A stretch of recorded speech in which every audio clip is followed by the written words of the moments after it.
Kenapa sih kita bicara tentang pola pikir? Kenapa kita tidak bicara tentang pola tindakan? Kenapa kita tidak bicara tentang pola how to close the sales dan sebagainya?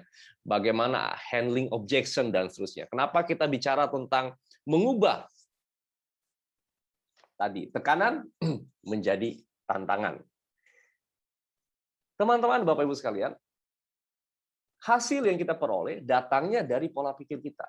Pola pikir yang Anda miliki menyebabkan terjadinya tindakan, menyebabkan keluarnya potensi diri menyebabkan tindakan, tindakan menyebabkan hasil. Jadi ada dua lingkaran, lingkaran setan dan lingkaran malaikat. Lingkaran setan tuh kalau Anda mau melakukan sesuatu Anda nggak yakin, oh ini berhasil nggak ya, ini sukses nggak, ini bisa nggak ya. Kalau Anda tidak yakin, maka tindakan Anda jadi minimal. Potensi Anda keluarkan minimal, hasilnya kemungkinan besar minimal. Walaupun kalau Anda yakin, belum tentu berhasil juga. Saya pasti bisa, belum tentu berhasil. Tapi kalau Anda yakin pasti bisa, Anda mengoptimalkan potensi diri. Karena potensi teman-teman optimal, tindakan Anda lebih maksimal. Pertemuan antara potensi yang maksimal plus tindakan yang maksimal menghasilkan hasil yang maksimal.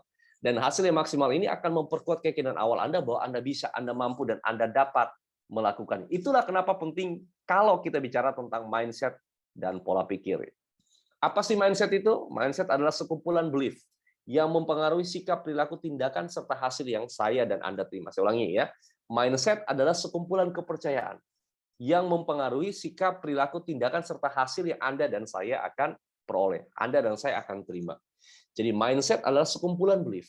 Lalu apa sih belief itu? Belief adalah sesuatu yang Anda yakini benar, Anda percayai benar. Apakah yang Anda yakini benar, pasti benar? Belum tentu. Oleh karena itu, 3, 4, 5 orang melihat satu hal dari sudut pandang yang berbeda. Ada orang melihat network marketing sebagai hal yang positif, hal yang bisa membantu banyak orang, hal yang bisa membuat hidup orang berubah. Namun di lain sisi, ada orang melihat network marketing adalah bisnis yang abal-abal, tanda kutip, dan sebagainya. Siapa yang benar, siapa yang salah, tergantung sudut pandangnya. Sama dengan penjualan. Ada orang melihat bahwa penjualan ini susah. Ada orang melihat bahwa menjual itu mudah. Ada orang melihat bahwa di masa pandemi ini semua serba sulit. Ada orang melihat bahwa di masa pandemi ini adalah peluang karena semua orang melihat serba sulit. Tergantung sudut pandang Anda. Jadi teman-teman, Bapak Ibu sekalian, sudut pandang menyebabkan tindakan. Tindakan menyebabkan hasil. Hasil menyebabkan perubahan nasib Anda dan saya. Dari perubahan nasib selalu dimulai pada perubahan tindakan.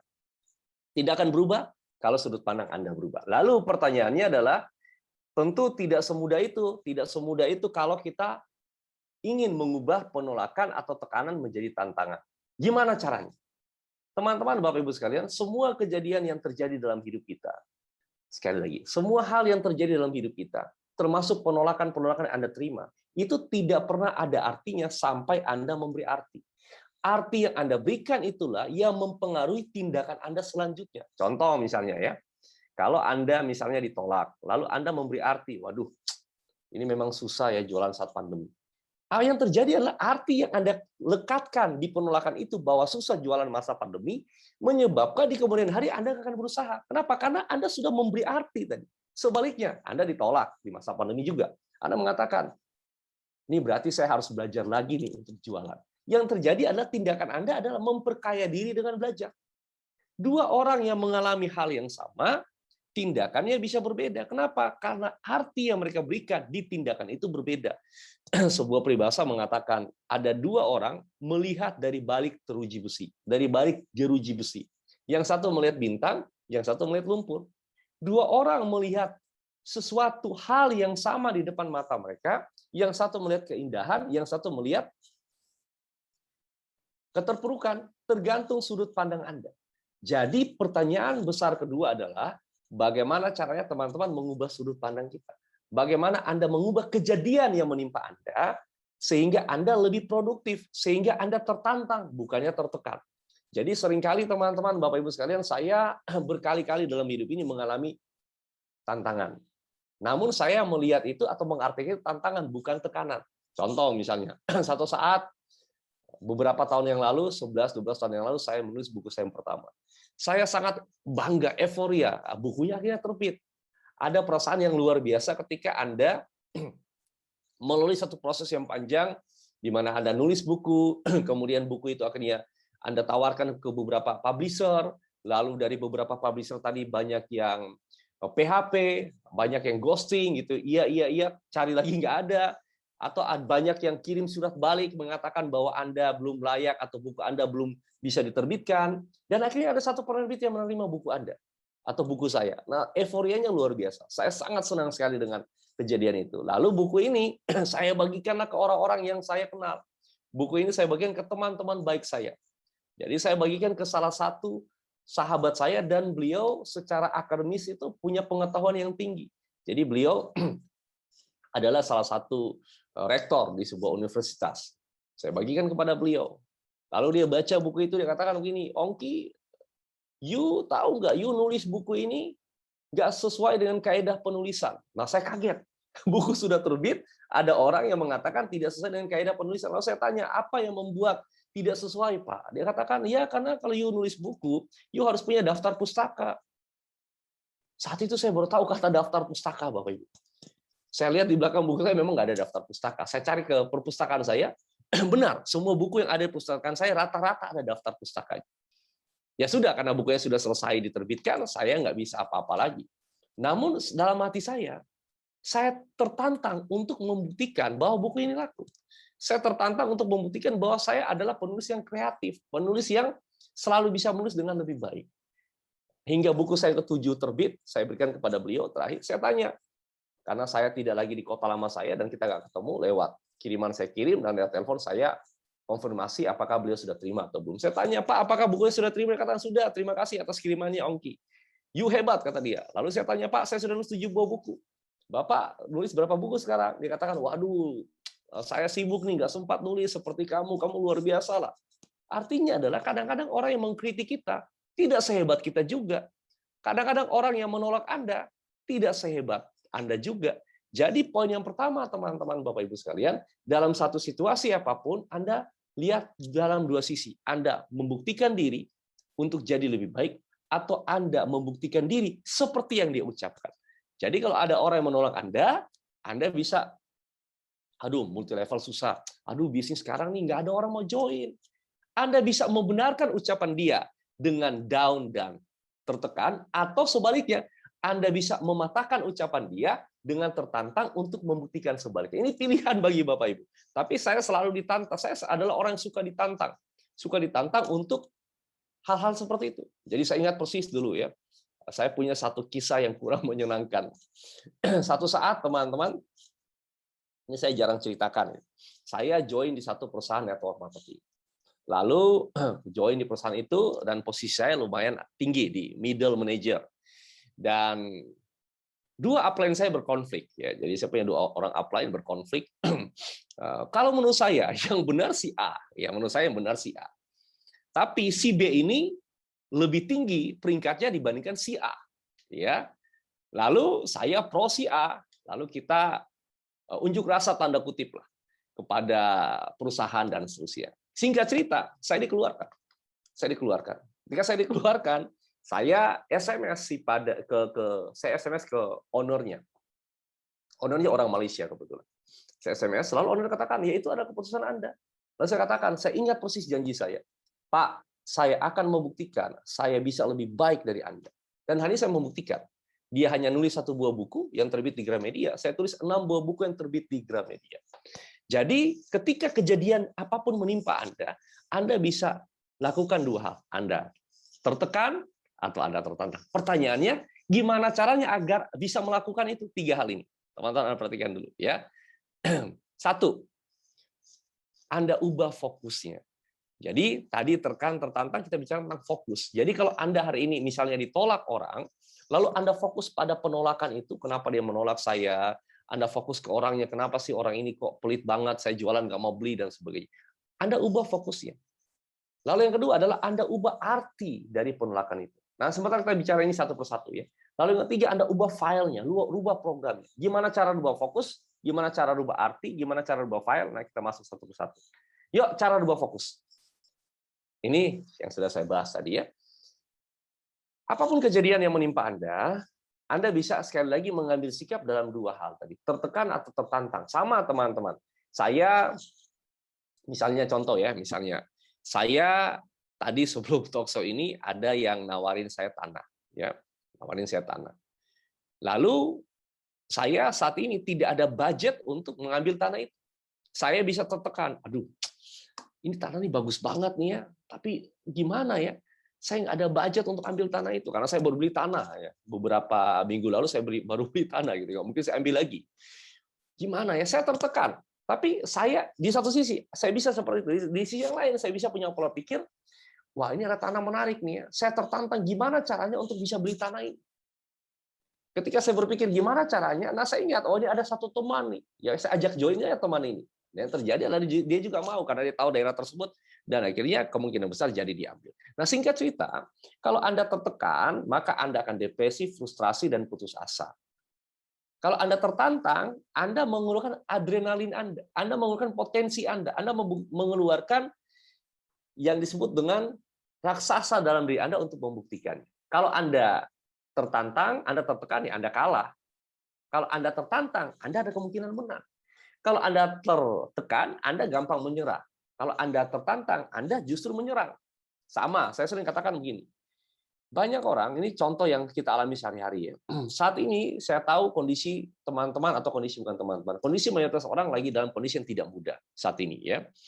Kenapa? Karena kita semua fokus pada ketidakmudahan itu. Waduh Pak, ini kan pandemi sulit Pak, ekonomi. Pak, ini kan orang-orang pada jualan, pada tutup. Pak, ini kan masih ada PPKM, mungkin sekarang turun level ketiga, tapi kan masih ada beberapa pembatasan yang menyulitkan banyak orang. Betul, situasi memang betul. Seperti itu saat ini. Nah, tapi kalau kita fokus ke situ terus, yang terjadi adalah kita berada pada lingkaran setan yang berputar pada masalah. Nah, saya mengatakan begini, sesulit-sulitnya pandemi, Anda tetap bisa mengambil keuntungan dari pandemi ini. Saya ulangi ya, sesulit-sulit pandemi, Anda tetap bisa mengambil keuntungan dari pandemi ini. Contoh misalnya, apa yang bisa Anda ambil? Satu, Bapak Ibu kan sekarang banyak di rumah nih. Berarti kalau Anda dulu yang susah beres-beres rumah, ini waktunya Anda beres-beres rumah. Dulu Anda jarang ketemu keluarga, ini waktunya Anda banyak main dengan anak dan istri dan seterusnya, atau suami dan seterusnya. Kalau dulunya Anda hobi nanam dan susah karena Anda sibuk, sekarang waktunya Anda nanam di rumah. Kalau dulunya Anda susah olahraga karena sibuk, nggak ada waktu olahraga, ini saatnya Anda olahraga. Bahkan misalnya Anda kalau bisa melakukan hal yang lebih dari itu, contoh misalnya ya, saya merasa, oh iya masa pandemi ini saya harus ambil sesuatu dari pandemi ini. Jangan biarkan pandemi mengambil sesuatu dari kita. Walaupun banyak yang diambil. Tapi kita harus mengambil sesuatu. Apa yang saya ambil? Oh, masa pandemi ini kan saya jarang sekali keluar kota. Ya, dulu saya kepengen sekolah S2 itu nggak bisa-bisa. Karena saya kan berangkat traveling atau seminar di luar kota dan sebagainya. Dan semua harus hadir tatap muka. Saya nggak punya waktu untuk itu. Saat ini semua kuliah kan online. Oh iya benar, pandemi ini kita kuliah aja. Jadi ketika pandemi ini selesai, ya saya S2-nya selesai. Jadi saya akan mengatakan, syukur ada pandemi, saya bisa kuliah. Itu poin yang pertama. Saya banyak di rumah, saya pikir apa yang harus saya lakukan? Oh, gini aja deh. Kita jualan buku secara online. Jadi buku-buku saya tarik dari Gramedia, kemudian kita buat hardcover-nya, kita tambah beberapa bab, lalu jual secara online. Masa pandemi. Jadi saya akan mengatakan, syukur ada pandemi. Pandemi ini saya belajar tentang digital marketing, saya belajar tentang Instagram. Kalau sebelum pandemi Instagram saya misalnya followernya 2.500, saat pandemi ini sudah 18.000 lebih. Karena saya belajar di sana. Saya akan mengatakan syukur ada pandemi. Jadi ada kenang-kenangan. Ada sesuatu yang saya ambil dari pandemi. Apalagi nih misalnya. Oh dulu masa sebelum pandemi saya agak jauh dengan anak saya yang ketiga ya karena saya biasa tinggalin ya main dengan ibunya. Nah, saat masa pandemi saya dekat dengan anak saya yang ketiga, bahkan kita melihara anjing sama-sama gitu ya. Berdua yang melihara.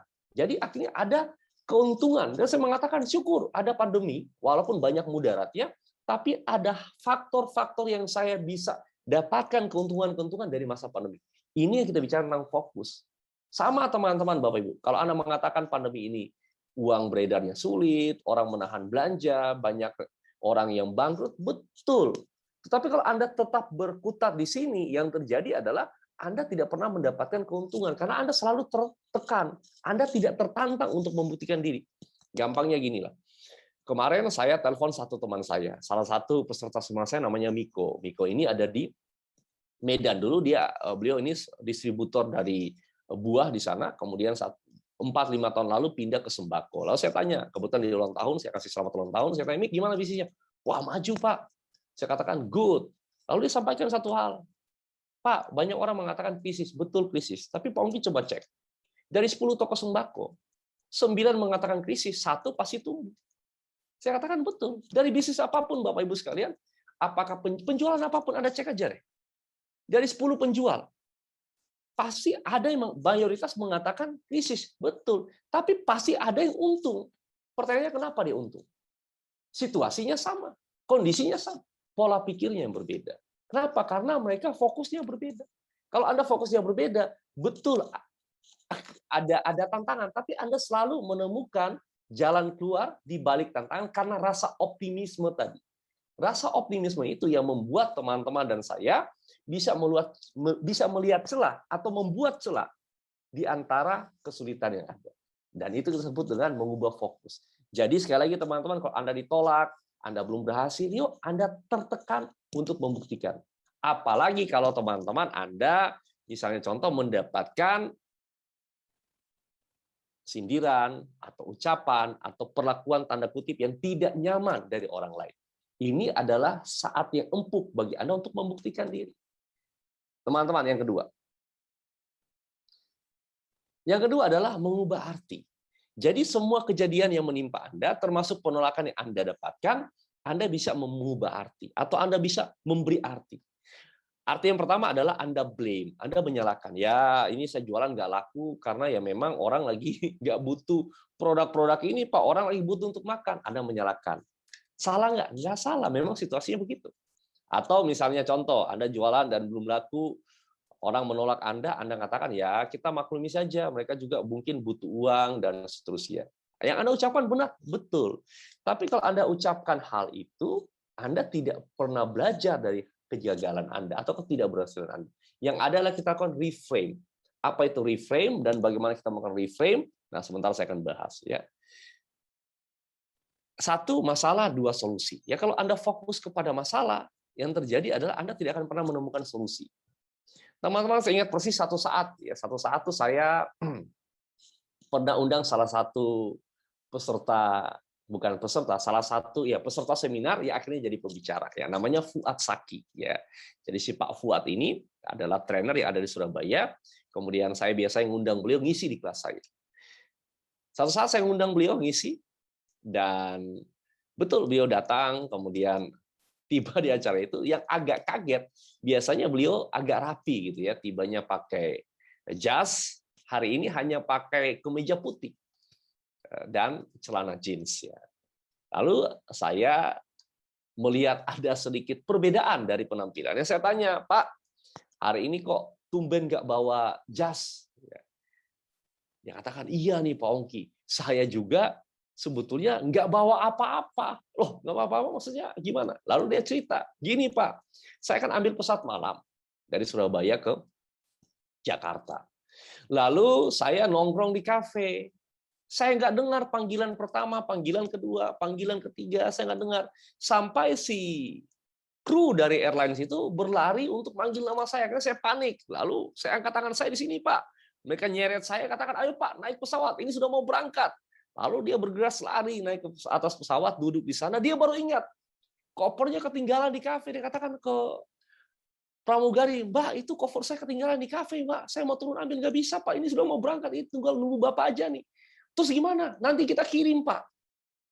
Ya sudah, karena nggak punya pilihan lain, dia duduklah di pesawat itu dengan kaos oblong.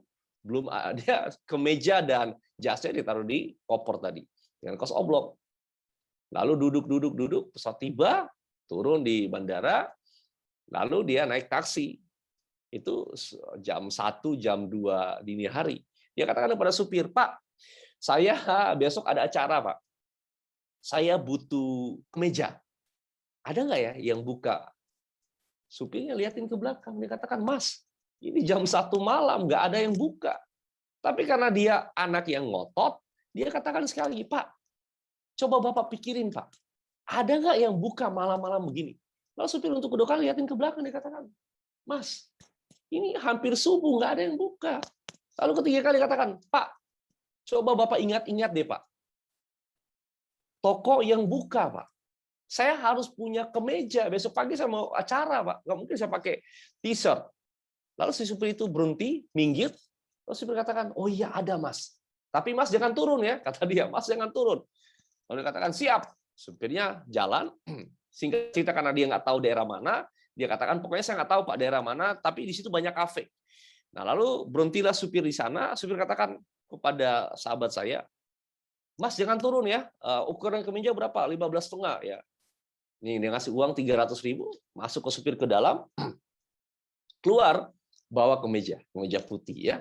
Lalu dia takjub, ini luar biasa. Ada toko jam 1, jam 2 dini hari buka. Lalu dia tanya ke supir itu, Pak, kok bisa nemu toko ini? Dia katakan, oh iya. Tadi karena Bapak ngotot, Bapak katakan fokus solusi Mas, fokus solusi. Coba cari tahu, coba ingat-ingat.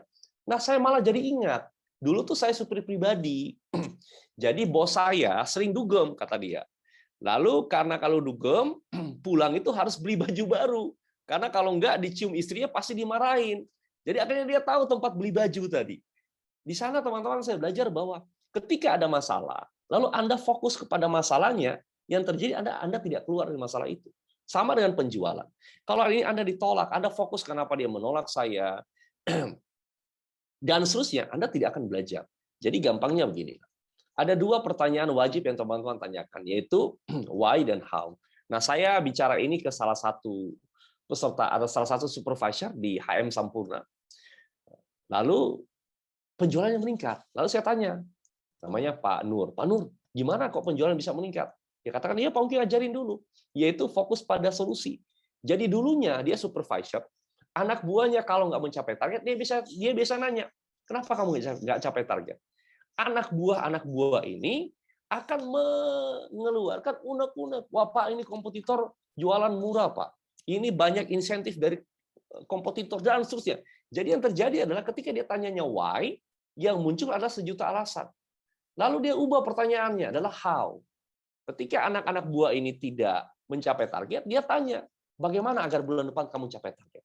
Si anak-anak buah ini berubah fokus dan pikirannya adalah mencari solusi. Karena pertanyaannya berubah. Sama dengan teman-teman. Kalau hari ini Bapak Ibu sekalian Anda menjual, belum laku nih ya. Anda tanya, kenapa nggak laku? Ayo Bapak Ibu, jawab dulu. Ayo, tolong jawab. Anda jualan, belum laku. Lalu Anda tanya, aduh, kenapa nggak laku sih? Tolong dijawab dulu. Apa yang muncul dalam pikiran Anda kalau Anda nanya pertanyaan why tadi? Kenapa? Mengapa? Kenapa nggak laku? Kenapa nggak laku? Yuk Anda jawab dulu, Bapak Ibu. Tolong di chat di kolom chat. Kalau Bapak Ibu Anda tanya dalam diri pikiran Anda, oh mahal, satu, betul, apalagi? Apalagi teman-teman Anda coba tanya, oh ya merasa belum butuh, bagus ya. Ayo, terima kasih teman-teman, beberapa dari Anda sangat luar biasa. Oh kurang rajin promo, betul. Ya timingnya belum pas Pak. Setuju, mahal, setuju. Apalagi ya? Oh orang susah untuk tertarik kalau dia nggak butuh, ya kalah saingan Pak, betul. Apalagi ya teman-teman coba Anda analisa, Anda perhatikan kalau Anda jualan ya, kemudian nggak laku atau belum laku, Anda nanya, why tadi, kenapa nggak laku sih? Oh mood orang yang lagi nggak baik, betul. Mungkin dagangan kita tidak masuk dalam budget dia, oke betul. Apalagi, oh belum prioritas, betul sekali. Mereka mereka pikir produk ini cuma sugesti, betul. Apalagi. Oke, sedang tidak perlu. Terima kasih. Kita berhenti di situ. Sekarang kondisinya sama. Anda jualan belum laku juga. Tapi Anda tanyanya begini, dalam hati pikiran Anda. Gimana agar laku ya? Coba, kira-kira kalau Anda tanya dalam hati pikiran Anda. Oh ya, gimana agar laku ya? Gimana agar laku ya? Gimana agar laku ya?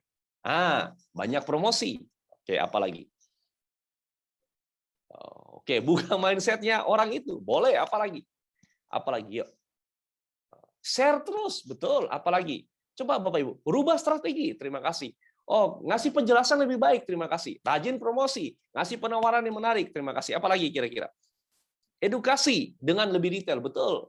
Lalu konsisten posting, setuju. Apalagi Bapak Ibu sekalian? Oh, buktikan manfaat produk tersebut, setuju. Follow up, bagus. Ngasih bonus, terima kasih. Perhatikan Bapak Ibu, situasi yang sama. Pertanyaan Anda berbeda. Why dan how. Ketika Anda tanya why, Anda dapat sejuta alasan. Ketika Anda tanya how, Anda dapat sejuta solusi. Ini hal yang paling simpel, teman-teman. Ketika Anda ditolak, ketika Anda belum berhasil, Anda selalu tanya how. Contoh ya, saya lakukan analisa evaluasi. Beberapa kompetitor saya di bidang training, tidak lebih baik dari saya. Karena kita tahu latar belakang, kita tahu kualitas dan sebagainya. Sama kalau Anda koki, Anda bisa menilai kompetitor Anda. Dan secara rendah hati saya mengatakan itu. Tapi mereka lebih laku. Kenapa? Dan bagaimana agar saya laku? Ini dua pertanyaan yang berbeda. Kalau saya mengatakan kenapa? Oh, karena dia memang sudah lama dan seterusnya. Lalu saya berpikir gimana agar saya bisa laku? Oh, satu, kita bongkar website-nya. Karena website saya, menurut saya gitu ya, website saya ini tidak menarik. Saya bongkar website saya pakai website yang orang yang membuat salah satu website BUMN. Itu dinawarin ratusan juta dan seterusnya. Ke saya tentu tidak sampai seperti itu. Pakai orang terbaik bikin website. Nah, saya hire dia, kerjakan website saya. Lalu apa lagi? Oh, kita staffnya kurang, Pak. Kurang di training. Itu dalam hati pikiran saya ketika saya tanya bagaimana agar bisa laku, saya ketemu banyak solusi. Jadi intinya Bapak Ibu sekalian, antara kejadian yang sama, Anda tanyanya berbeda, nasib Anda berbeda. Nah, teman-teman, kalau Anda ingat satu kejadian ya, bukan satu kejadian, satu bagian dari sebuah film. Film itu diperankan oleh Will Smith. Cerita tentang seorang salesman, Pursuit of Happiness. Jadi si Will Smith ini diangkat dari kisah nyata. Ada seorang salesman yang begitu miskin sampai akhirnya istrinya pergi meninggalkan dia, anaknya di rumah penampungan karena nggak punya uang. Jualan alat kesehatan. Nah, kalau Bapak Ibu belum nonton, Anda nonton, wajib nonton film ini. Lalu satu saat Bapak Ibu sekalian, dia ketemu dengan seseorang yang bawa mobil mewah, Bapak Ibu. Dia kagum dengan orang itu, kagum dengan mobil. Lalu dia tanya, orang itu kebetulan turun, lalu dia tanya, Pak, kalau saya bisa tanya, Bapak, gimana cara beli mobil ini? Lalu orang tadi mengatakan, oh saya seorang broker. Kalau kamu mau kepengen tahu caranya, kamu ikut, nanti minggu depan ada training. Nah, di sana saya ingat persis Bapak Ibu sekalian. Kata-kata dari seorang namanya Brad Sugar. Dia mengatakan begini, kualitas hidup Anda ditentukan oleh kualitas pertanyaan yang Anda tanyakan. Kalau hari ini Anda tanya kenapa saya sial, kenapa saya apes, kenapa saya ditolak, maka seperti itulah kualitas hidup Anda. Tapi kalau Anda tanya misalnya, bagaimana saya berhasil, bagaimana saya bisa jual, dan sebagainya, seperti itu juga akhirnya kualitas hidup Anda. Saya ulangi ya, kualitas hidup Anda tergantung oleh kualitas pertanyaan yang Anda tanyakan. Kualitas pertanyaan yang Anda tanyakan tergantung pada kualitas edukasi yang Anda terima. Kualitas edukasi yang Anda terima tergantung pada kualitas guru yang mengajar kepada Anda. Brad Sugar ini adalah satu-satunya orang yang berhasil menjual selembar kertas kosong. Jadi dia jual satu lembar kertas kosong seharga 10 juta pound sterling. Apa isi lembaran itu? Lembaran itu adalah kontrak untuk membuka asosiasi business coach di Inggris. Brad Sugar namanya. Anda bisa cek di Google, bisa cari. Dan saya ingat juga teman-teman, ada satu orang namanya Tony Robbins, Anda bisa cari ya. Anthony Robbins ini teman-teman, pelatih sukses nomor 1 di dunia. Kalau Anda kenal Andre Agassi, Oprah Winfrey, Vanessa Williams, Steven Spielberg, Bill Clinton, mereka belajar dari satu orang namanya adalah Tony Robbins. Nah, singkat cerita, tahun 80-an, 70-an, dia miskin semiskin-miskinnya. Hanya dapat $10 per minggu, kerjanya bersihin kloset WC, Bapak. Jadi, ya dia bersihin kloset WC, tinggal apartemen yang kumuh, lalu dia bersihin kloset WC. Dipanggil bersihin kloset WC.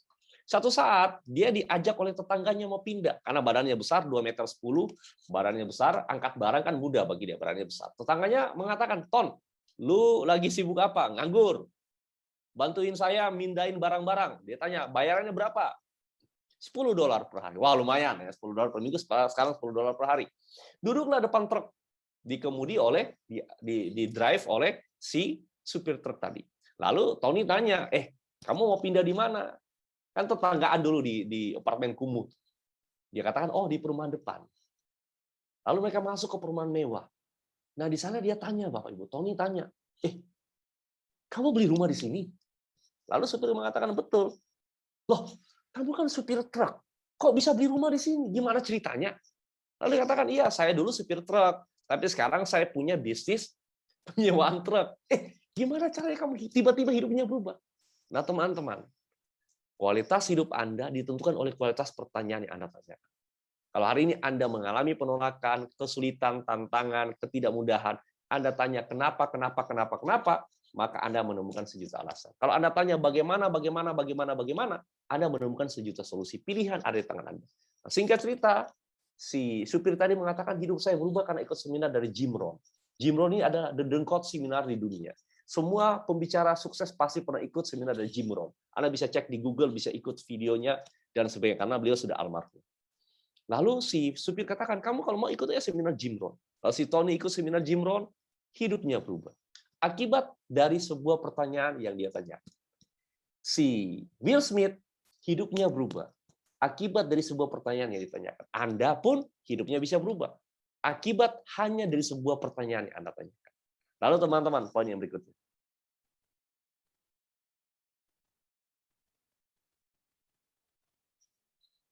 Kita melakukan reframing atau pemaknaan kembali. Ya. Jenis-jenis frame. Frame itu bingkai. Kalau reframe berarti membingkai ulang. Ya, kita membungkus lagi, kita mengepak kembali. Ya. Jadi, ketika Anda ditolak, ketika Anda belum berhasil, satu frame yang kacamata yang Anda bisa pakai adalah kacamata outcomes. Fokus pada tujuan Anda. Jangan fokus pada kondisi dan jangan fokus pada menyalahkan. Yang berikut adalah how dan why, saya sudah jelaskan tadi. Yang berikut adalah feedback dan failure. Nah, teman-teman, perhatikan ya. Anda jawab dulu ya. Apa sih gagal itu menurut Anda? Apa sih gagal itu? Ya, tolong dijawab dulu. Apa sih gagal itu? Apa sih gagal itu? Contoh ya.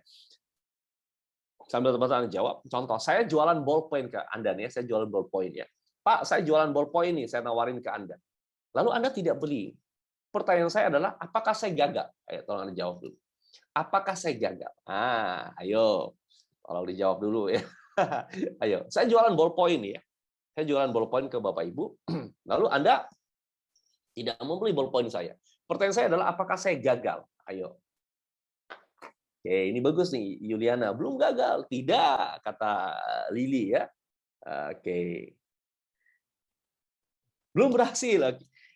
Kalau begitu, saya jualan dan Anda belum beli. Kalau teman-teman mengatakan bahwa saya tidak gagal, berarti apa yang saya dapatkan? Saya ulangi ya. Saya kan jualan nih ya, ballpoint kepada Anda. Lalu Anda nggak beli. Pertanyaan saya tadi kan, apakah saya gagal? Teman-teman mengatakan tidak. Lalu saya tanya pertanyaan kedua. Kalau begitu, situasi apa kalau Anda tidak menyebut gagal, situasi apa yang sementara dialami?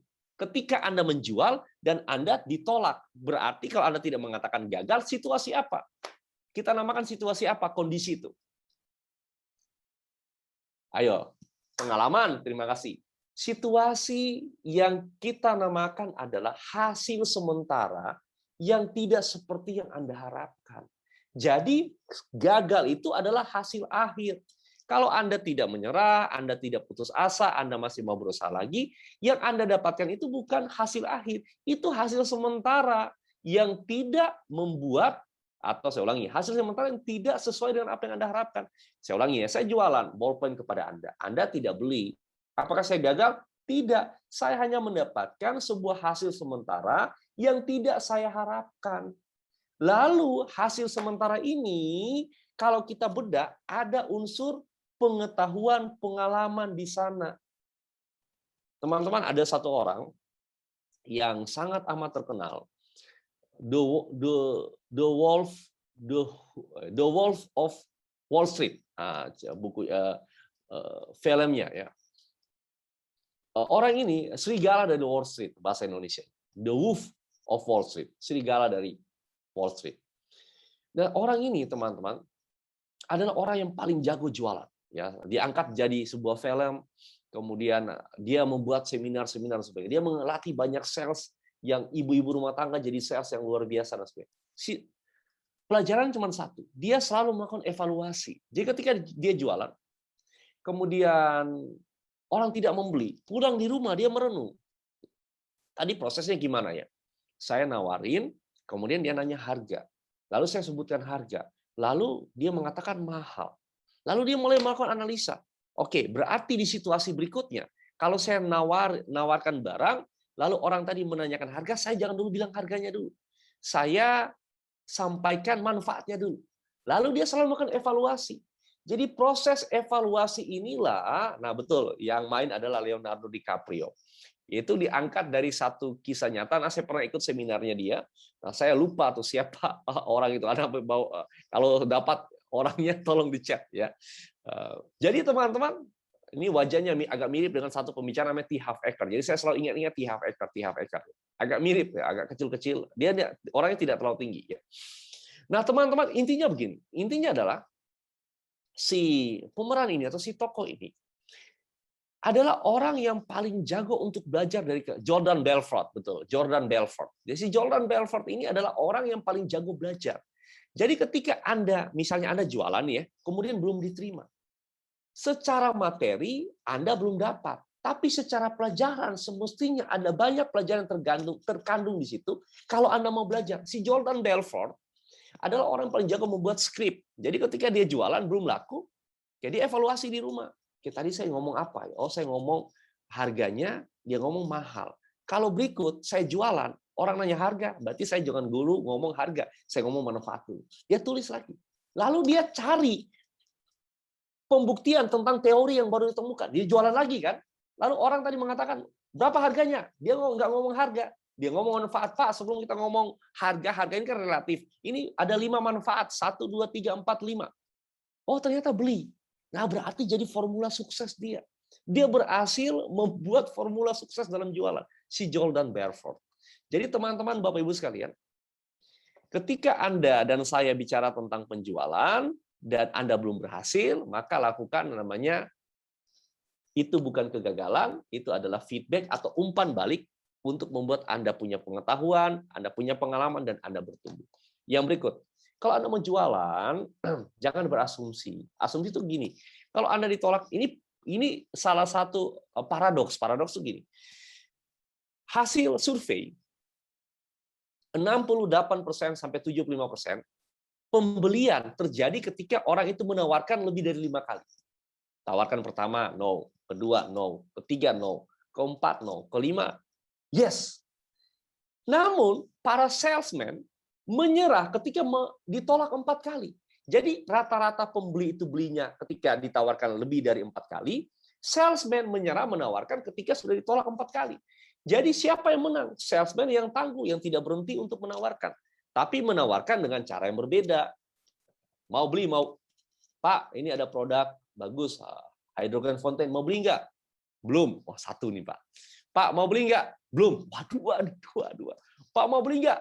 Belum. Wah, 3 nih, 3. Pak, mau beli nggak? Bukan gitu caranya. Jadi bukan Anda nawarin berkali-kali dengan cara yang sama. Anda lakukan pendekatan yang berbeda. Seperti kata Jordan Belfort tadi.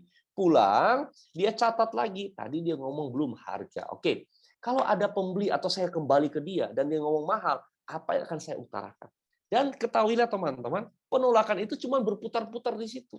Coba Anda list lah 20-30 kalimat penolakan. Nggak akan lebih dari itu. Nggak ada uang, tanya suami, tanya istri, apa bisa sih, masa bisa sembuh, dan seterusnya. Itu cuma berputar-putar situ. Kalau Anda bisa crack atau Anda bisa pecahkan 20 penolakan itu, lalu Anda bikin solusinya, orang yang berikut akan mengulangi penolakan yang sama. Kan Anda sudah punya jawaban yang baru. Ini yang teman-teman harus bisa mulai lakukan. Gitu ya. Curiosity artinya punya rasa ingin tahu, penasaran, dan seterusnya. Kalau Anda belum berhasil, Anda penasaran. Jangan asumsi, aduh ini, ya betul sih, memang pandemi ya, ini kayaknya nggak laku ya. Betul-betul pandemi, memang susah sih. Anda bangun rasa ingin tahu. Gimana kalau orang kedua, orang ketiga, orang keempat, dan seterusnya. Nah, teman-teman, Bapak Ibu sekalian, cara melakukan reframe adalah tanya apa maksud positif dari bukan perubahan. Apa maksud positif dari penolakan ini? Apa yang saya bisa pelajari dari penolakan ini? Ya, kalau Anda ditolak, Anda tanya apa maksud positif dari penolakan ini? Apa yang saya bisa pelajari dari penolakan ini? Nah, yang terakhir, bagaimana cara Anda mengubah memori tadi atau file? Anda kan sering ditolak nih ya, file itu sudah masuk dalam pikiran bawah sadar Anda. Agar tidak menjadi trauma, tidak menjadi limiting belief, dan tidak menghambat Anda, rubah filenya. Gimana cara merubah file? Satu adalah self sugesti. Anda sugesti ke diri Anda. Ingat, iman datang dari pendengaran, kata-kata dan doa. Ya, Anda makin sering mengucapkan kata-kata tertentu, membangkitkan iman Anda, membangkitkan keyakinan Anda. Ya, saya biasanya ucapkan 3 mantra ini kan. Saya mau, saya bisa, saya sukses. Saya mau, saya bisa, saya sukses. Atau Anda bisa ganti. Saya adalah salesman yang jago. Saya adalah salesman yang jago. Saya adalah salesman yang jago. Saya adalah salesman yang jago. Saya adalah salesman yang jago. Ucapan terus-menerus lama-kelamaan menjadi file. Lalu yang berikut, kita pindah yang hitam-hitam, yang merah-merah kita abaikan. Yang berikut adalah Anda lihatlah dari situ, lihatlah kejadian yang Anda alami itu, cari hal positif.